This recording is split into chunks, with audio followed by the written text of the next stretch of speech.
siempre me pareció que el modo de ver el mundo es un poco el modo de contarlo. Y cómo la manera en que enhebramos las palabras dice mucho sobre nosotros sin que tengamos que decirlo explícitamente, siempre me pareció súper interesante.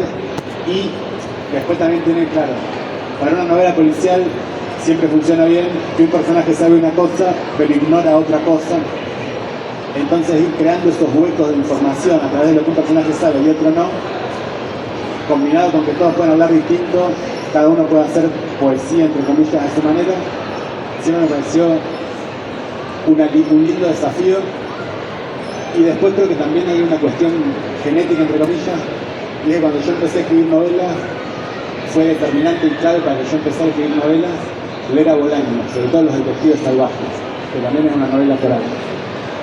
Y me influyó un montón eso, cómo se puede presentar un mundo desde un montón de puntos de vista y hacerlo coherente de otra manera, de una manera un poco más caótica, un poco menos orgánica, pero menos orgánica justamente porque cada personaje construye su mundo.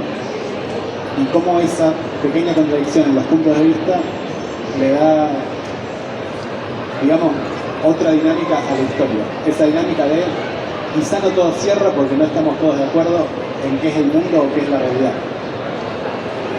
¿Qué es la realidad y qué no es la realidad? Es un tema que propone la novela desde el comienzo. Pareciera ser un policial, hay una mujer desaparecida, hay sospechosos, y hay muchos personajes. Te voy a decir, mi favorita es la prosecretaria Di Benedetto, que es quien investiga, junto al comisario Matahuesos, que tiene ya es una propia novela. Ella tiene una personalidad muy fuerte y una historia que contar sobre su vida a través que recorre el delta buscando qué pasó con esa chica. Se aparece el cadáver en ese bolso que encuentran en la primera escena, en el río hundido, y cómo el delta va permitiendo que la información fluya o no a través de los personajes. Es muy interesante, es una novela contemporánea. Yo pensaba cómo se vincula con la literatura del delta, ¿no? Con Haroldo Conti, con Walsh, con Sarmiento, que se lo pasó escrito. Sarmiento fundó literariamente el delta. Cómo se vincula, y no hay vínculo. Vos construís un delta nuevo y un delta tan auténtico, tan real, que se parece al lugar donde yo vivo y donde dicté la novela. Y cada mañana cuando venía la lancha almacenera yo lo miraba fijamente al capitán de la lancha almacenera mientras le pedía 2 kilos de papa, a ver si era el culpable, si era el asesino, si era el secuestrador o si era solamente el amante o un perejil. Con el delta me pasó algo medio raro, creo, y es que yo escribí esta novela antes de vivir en el delta, pero se nota que soñando con vivir en el delta, pero solo me mudé al delta después de haberla escrito, como si dijera, bueno, construyo un mundo narrativo que estoy tranquilo de que lo construyo antes de vivir y después voy a vivirlo para ponerlo a prueba. Y viví, claro, más o menos en esa esquina de arroyo del río donde se inicia la novela. El delta para mí siempre fue y sigue siendo un lugar muy misterioso, muy hermoso y a la vez muy problemático, en el sentido de que, como toda comunidad chica, es difícil integrarse, es difícil pasar el día, es difícil aprender las cosas básicas que ellos hacen naturalmente, como manejar una lancha. Y toda esa cosa medio encantadora y a la vez remotamente distinto de lo que conocemos, creo que fue un disparador para decir, bueno, un lugar ideal para un misterio me parece que es el delta. Quiero hacer un paréntesis para mostrarles algo maravilloso, que además de ser una novela excelente, que cuando Griselda Marrapoy, que el papel me llama y me dice, tenemos una novela para trabajar, que ocurre en el delta, y queremos que la leas vos, porque vivís en el delta y vas a entender otras cosas, vas a ver otras cosas, por ejemplo, yo me puse muy contenta y empecé a leerla con mucha sospecha, diciendo, a ver qué delta es ella. Y era un delta muy verosímil y a la vez muy construido a través de personajes. Se me dice, ¿están en el delta o no? Sí, están en el delta. Están los hippies, están los yuppies, está la policía bonaerense, y esto ocurre en 2016, está ambientada la novela, y tiene una ambientación histórica maravillosa que recorre la historia argentina a través de los personajes, y es sumamente política. Pero antes de meternos en la política, yo les quería mostrar el trabajo que hicieron Zelda Marrapoy y Gustavo Novas de Dragones de Papel, de diseño, de incorporar el mapa del Delta. Esta se ve la segunda sección. El Delta es enorme, es un territorio muy vasto, enorme, muy poco poblado. Y les voy a mostrar, esto es todo el Delta, la primera, segunda y tercera sección.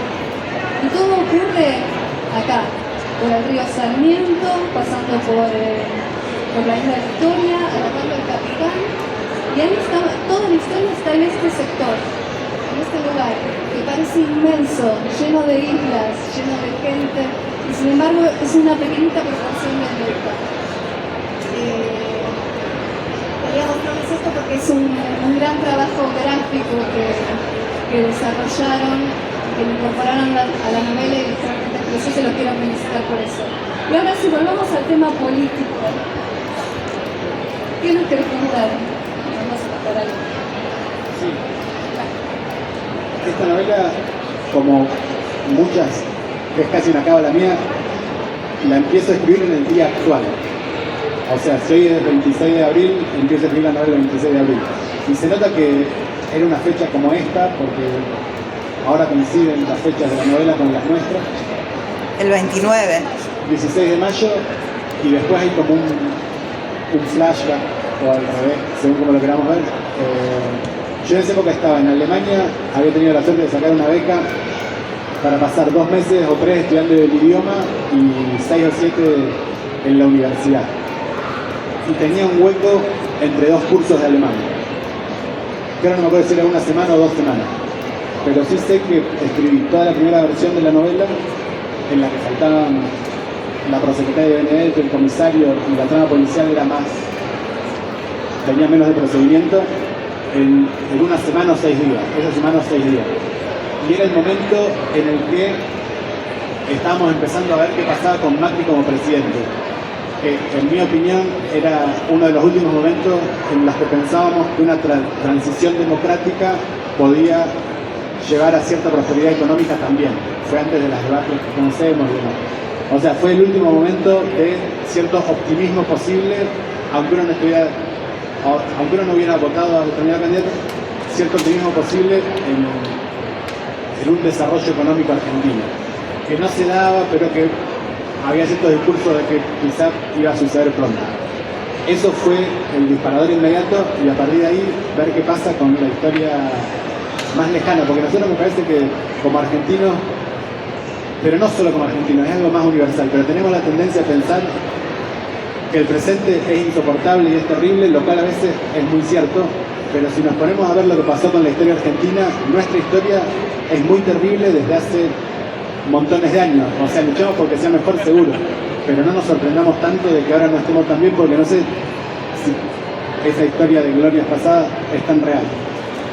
Sí creo que, bueno, que en la novela se pone mucho el acento en eso, en qué pasó con el pasado, cómo nos influye en el presente, y sobre todo cómo tiene más que ver, no el hecho real concreto, sino la construcción del hecho a través de una memoria que siempre es interesada, por buenas intenciones que tengamos, de construir el pasado y de que nos sirva de trampolín para el futuro. Hay momentos fuertes en la novela, se narra la desaparición de una persona en las revueltas de 2001, uno de los protagonistas, Pedro, está vigilando permanentemente a unos vecinos, los Galarza, que están implicados en la dictadura, son señalados como genocidas. A partir de eso también hay lugar para lo fantasmagórico, para lo irreal, y ahí tiene que ver el Delta, cómo influye en esos espejismos que aparecen. Igual vos lo narrás desde los personajes, esto de lo fantasmagórico, simbólico, lo real y la locura, siempre permanentemente amenazando con truncar el relato. ¿Cómo fue esta escritura? Yo siempre me acuerdo, vieron que Chekhov decía más o menos, si hay una pistola colgada en una pared, al inicio de un relato, al final del relato, hay que usar esa pistola para que dispare sobre alguien, por ejemplo. Y la verdad es que no hay por qué hacer eso. Pero sí hay que saber que el lector entrenado se va a esperar eso. Entonces yo, de modo un poco hitchcockiano, trataba de pensar qué efecto iba a tener cada hecho en el lector. No para ganarle, porque el lector siempre es más astuto que el novelista. Mucho más. Siempre ven cosas que nosotros no vemos. Pero sí para no darle la solución fácil, del estilo, bueno, si hay una pistola va a disparar un tiro. Quizá no, quizá con esa pistola pasa todo lo contrario. Pero algo pasa y sí sabemos que la expectativa del lector va a ir para ese lado. Y con esa expectativa podemos construir en un ida y vuelta un montón de cosas, en un diálogo un poco anticipado de lo que va a ser la lectura. Entonces, ya me parece que me desvío de tu pregunta. Recordame tu centro. Ya nos olvidamos hasta de la pregunta.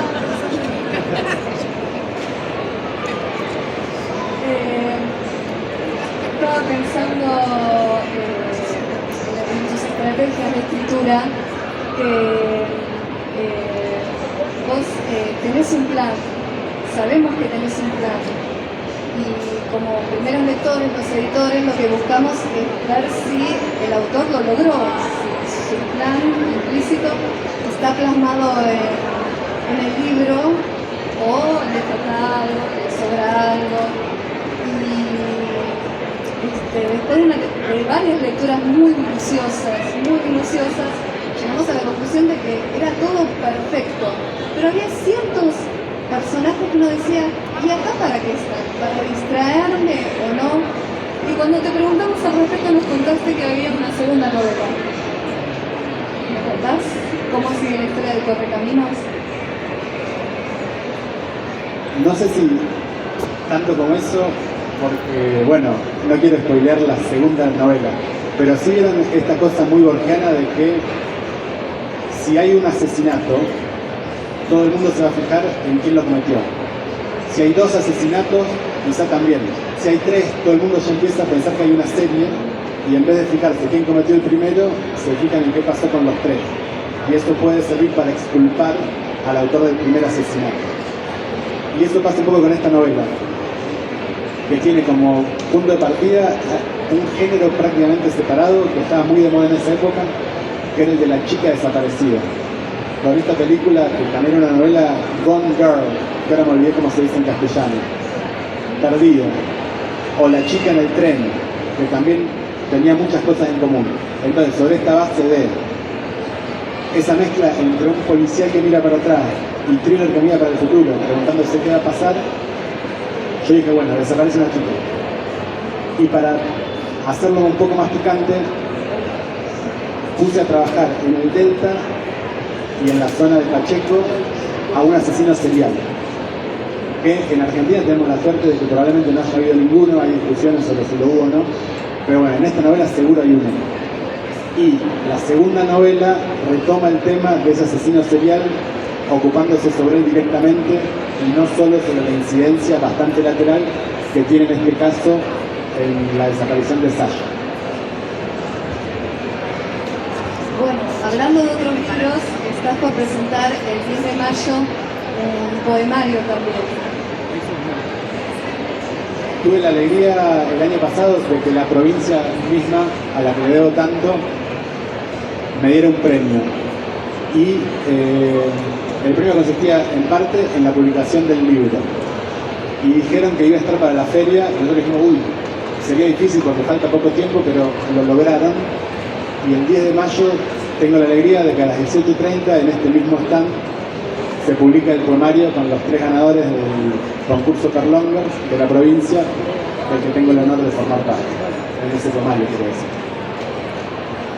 Bueno, no se olviden que el libro se lo pueden llevar aquí del stand y después de la presentación Tomás se va a quedar firmando libros, así se los llevan autografiados y se si no los pueden conseguir a través de Dragones de Papel, la librería y editorial, lo escriben a Griselda y se ponen en contacto y consiguen el libro. ¿Tienes algún fragmento vos?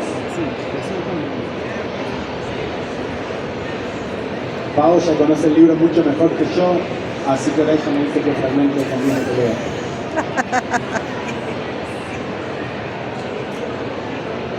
Jueves 5 de mayo. Una hora después del amanecer, cuando el río no se despereza del todo y todavía quedan restos de neblina, veo a mi hermano subir a la lancha colectiva. Yo estoy en mi cabaña. Estoy instalada aquí con mis poquitas cosas. Ahora tengo todo el día por delante, la enormidad que dura un día. Me quedo cultivando. Podría armar una huerta escalonada, con forma de tornillo, para graduar la humedad y la exposición al viento y al sol. Dicen que los romanos pensaban con los pies, que veían a dónde los llevaban los pies y recién ahí conocían sus ideas. Yo, en cambio, pienso con las manos. Lo noto ahora cuando estoy sembrando. Después de preparar la tierra y determinar qué semillas van en cada posición, vuelvo a mi casita a cocinar. Mientras busco papas y cebollas, encuentro un cajón que Pedro dejó escondido bajo la bacha. Tiene gas pimienta, cinta de embalar, sevillanas, un taladro portátil que funciona a pilas. Pedro dice que tiene cronometrados los movimientos de los monstruos. Este domingo vuelven de su viaje. Señor y señora G, guárdense de sus amigos y de las aguas mansas. Los Galarza son personajes fuertísimos, rarísimos. Es muy fuerte esto de ser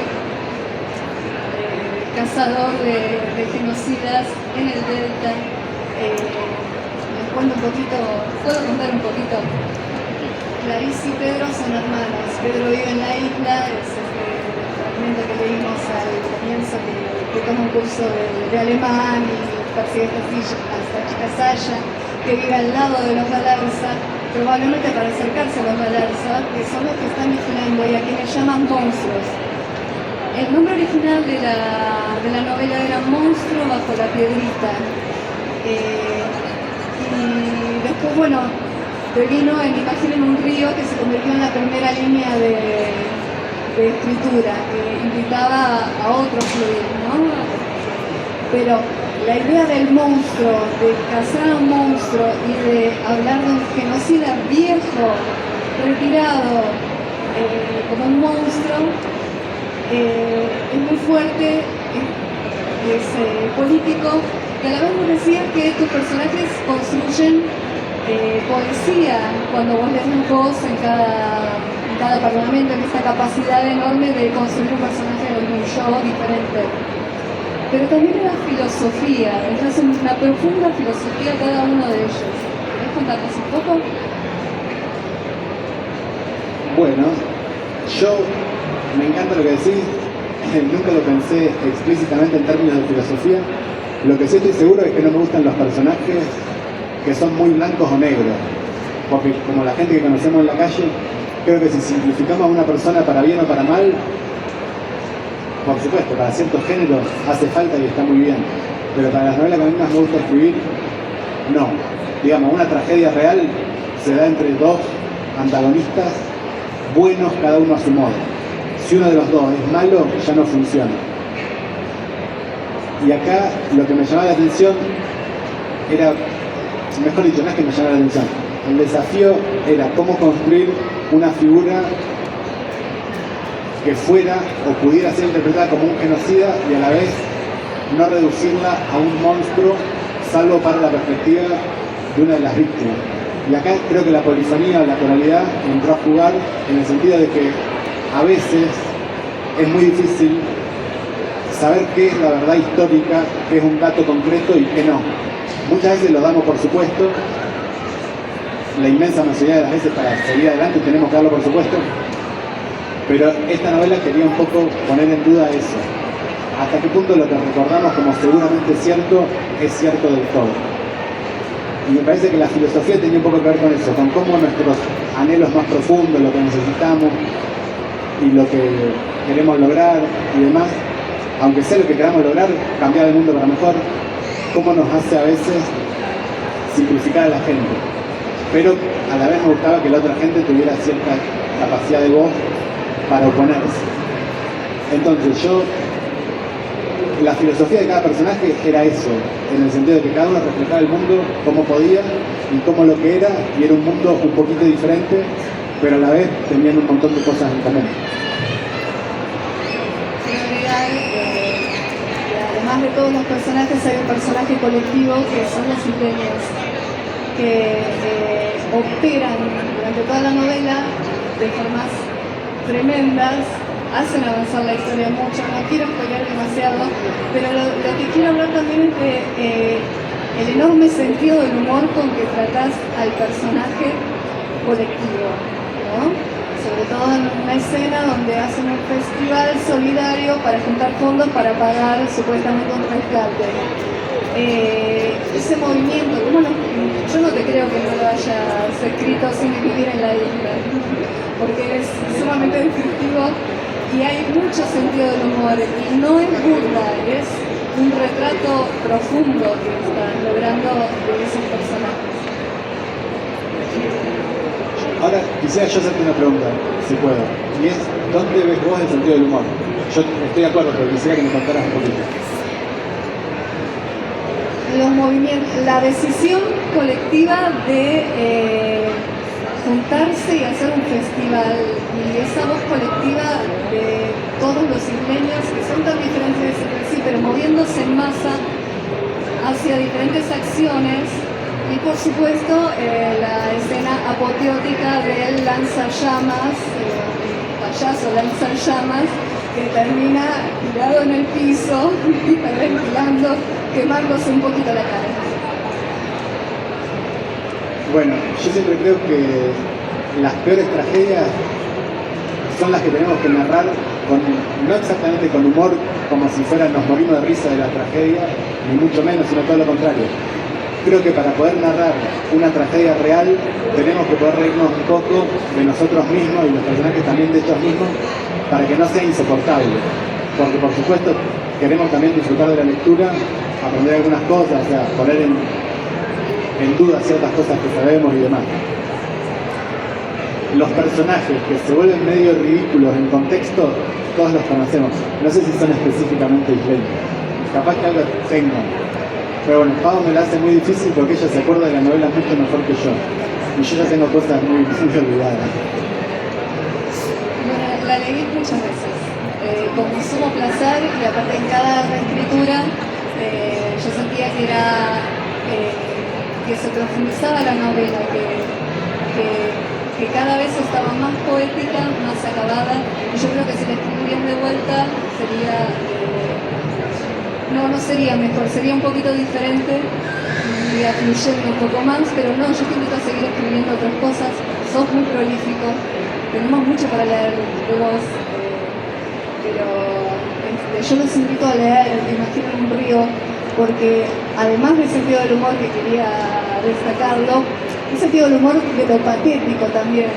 Para mí el personaje más patético es Pato, el esposo de Sasha, que va deviniendo en un ser patético, pero lo va narrando él mismo, en primera persona, y entonces uno se enternece y lo termina queriendo muchísimo.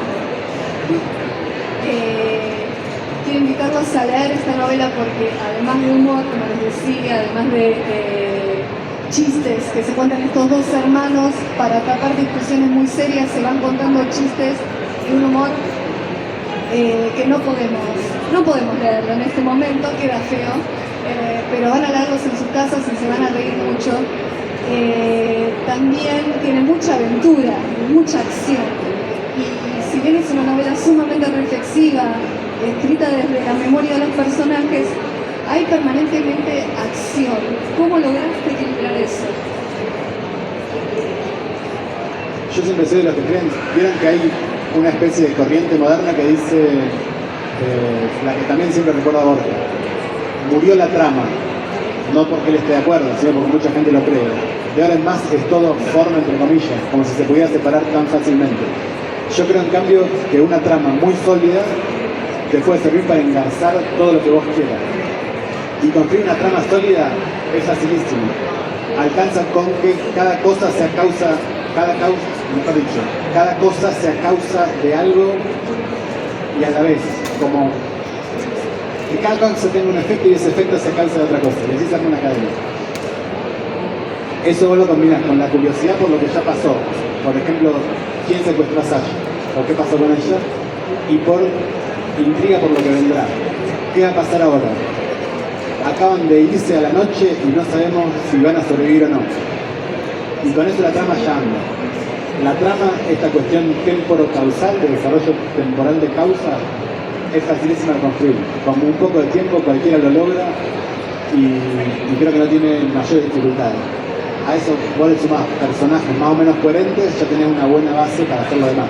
Después la novela va a ser buena o mala por otras cosas. Yo no estoy diciendo que eso haga una buena novela, pero sí estoy diciendo que hacer una trama que inspire curiosidad, que inspire suspenso y sorpresa, es bastante fácil.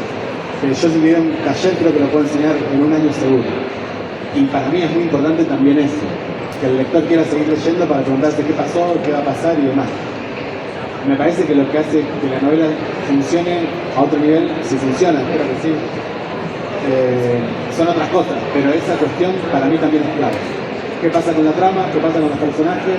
¿Y cómo es el mundo narrativo? En este caso, bueno, Tigre, un país con una historia violenta, política como la nuestra y demás. Tomás, muchas gracias. ¿Querés sí, quería agradecerles a todos por estar presentes, acompañándonos con Imaginen un río, y también agradecer mucho a todo el equipo, porque la verdad fue muy lindo trabajar con la obra de Tomás, encontrarnos con una obra así tan interesante que cuando uno se apasiona con lo que hace, se lo transmite a los otros. Y la verdad me parecía magnífico poder trabajar con ustedes de esta forma, con Pau, que también se enamoró de la obra, con Gaby, que está acá presente, que ayudó con todo lo que es, tuvo a su cargo el diseño de tapa y nos siguió en las locuras que teníamos y lo plasmó en esta obra preciosa que ahora todos tienen en mano.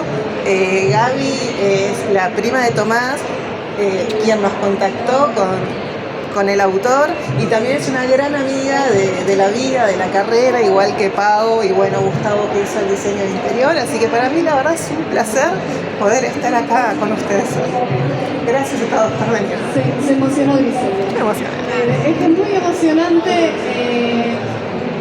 esto de, está bien, somos graduados de la carrera de edición, somos toda la gente de Juan, de Filosofía y Letras, trabajamos, Griselda tiene una trayectoria dando libros, dando clases, da clases en una QX, tiene una capacitación, ella dirige una capacitación de editoriales independientes, un curso que se puede hacer online.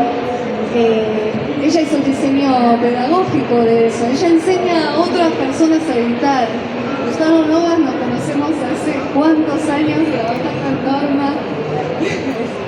Él estaba en el área de producción, es diseñador, es escritor también.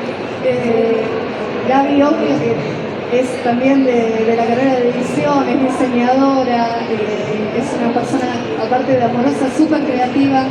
Y la carrera, yo sentí que trabajé entre amigos, no trabajé, la pasé bárbaro. Pero lo que quiero destacar acá es que lo que nos convoca es la literatura, la obra de arte, que en el fondo de eso se trata, de que esto es un evento artístico. Y eso gracias a vos, Tomás, que te sentaste a trabajar y que pusiste toda tu creatividad al servicio de una obra literaria. No, acá te tengo que contradecir. Esto lo hacemos entre todos porque eso, bueno, sí, tenemos una persona en común, pero el grado de confianza desde el minuto uno, bueno, la vamos a leer seguro, ya hay un montón que la leemos, pero después de leerla, el entusiasmo así sincero y sostenido que yo siempre tuve, yo después decía, me tengo que encontrar con mis editores, y me decía, qué agrandado, tiene editores. Sí, claro, tengo editores, y si no, esto no podría suceder. Así que esto lo hacemos entre todos.